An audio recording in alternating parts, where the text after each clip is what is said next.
रास्ता पार होउथुवा बेले गोटे बाइक उपरे चढ़ीगला सीएनजी बोझई ट्रक ए जनकर मृत्यु होईछि जणे गुरुतर होईछंती। घटगाँ खबर आसी आज राति प्राय 10टा समय घटगाँ ठारू 3 किलोमीटर दूर बालीजोड़ी छकठारे रास्ता पार होउथुवा एक बाइक उपरे एक सीएनजी बोझई ट्रक चढ़ीजिबारु घटनास्थल में लक्ष्मण भूमिज जहांकर बयस होछि 35 वर्ष तांकर मृत्यु होइतिबा बेले विक्रम माझी तांको बयस भी 35 वर्ष से आहत होइछंती। दुर्घटना आहत विक्रम को घटगाँ डाक्तरखाना भर्ती घटनास्थल में घटगाँ पुलिस पहुंची अधिक तदंत करने सहित दुर्घटना घटी गाड़ी को जबत करने ड्राइवर को अटक रखी।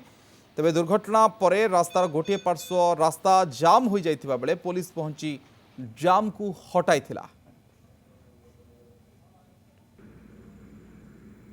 रास्ता पार होता बाइक उपरे चढ़ीगला एक सीएनजी बोझई ट्रक भारत पेट्रोलियम ट्रक टी एक बाइक उपरे चढ़ी जाइछि जो जनकर मृत्यु जड़े गुरुतर होइछंती।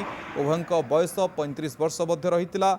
लक्ष्मण भूमिज घटनास्थल में तांकर मृत्यु होइतिला। अन्य जड़े विक्रम माझी आहत होई मेडिकल रे भर्ती होइछंती। तांकु घटगाँ डाक्तरखाना रे भर्ती करा जाइछि।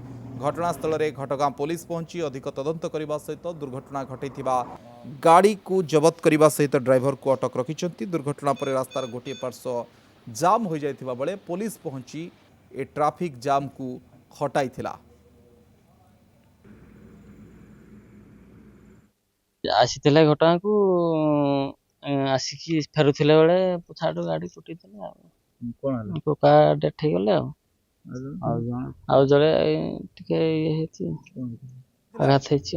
रास्ता पार होउथुवा बेले गोटे बाइक उपरे चढ़ीगला सीएनजी बोझई ट्रक ए जनकर मृत्यु होईछि जणे गुरुतर होइछंती। घटगाँ खबर आसी आज राति प्राय 10टा समय घटगाँ ठारू 3 किलोमीटर दूर बालीजोड़ी छकठारे रास्ता पार होउथुवा एक बाइक उपरे एक सीएनजी बोझई ट्रक चढ़ीजिबारु घटनास्थल में लक्ष्मण भूमिज जहांकर बयस होछि 35 वर्ष तांकर मृत्यु होइतिबा बेले विक्रम माझी तांको बयस भी 35 वर्ष से आहत होइछंती। दुर्घटना आहत विक्रम को घटगाँ डाक्तरखाना में भर्ती करा जाइछि। घटनास्थल में घटगाँ पुलिस पहुंची अधिक तदंत करने सहित दुर्घटना घटैथिबा गाड़ी को जबत करने ड्राइवर को अटक रखी। तेज दुर्घटना पर रास्तार गोटे पार्श्व रास्ता जाम हो जाता बेले पुलिस पहुंची जाम को हटाई। तेज रास्ता पार होता बाइक उपरे चढ़ीगला एक सीएनजी बोझई ट्रक भारत पेट्रोलियम ट्रक टी एक बाइक उपरे चढ़ी जाइछि जो जनकर मृत्यु जड़े गुरुतर होइछंती। उभयंक बयस 35 वर्ष मध्य रहितिला। लक्ष्मण भूमिज घटनास्थल में तांकर मृत्यु होइतिला। अन्य जड़े विक्रम माझी आहत होई मेडिकल रे भर्ती होइछंती। तांकु घटगाँ डाक्तरखाना रे भर्ती करा जाइछि। घटनास्थल में घटगाँ पुलिस पहुंची अधिक तदंत करने सहित दुर्घटना घटैथिबा गाड़ी को जबत करने सहित ड्राइवर को अटक रखिछंती। दुर्घटना पर रास्तार गोटे पार्श्व जाम हो जाइथिबा बेले पुलिस पहुंची ए ट्रैफिक जाम को हटाई।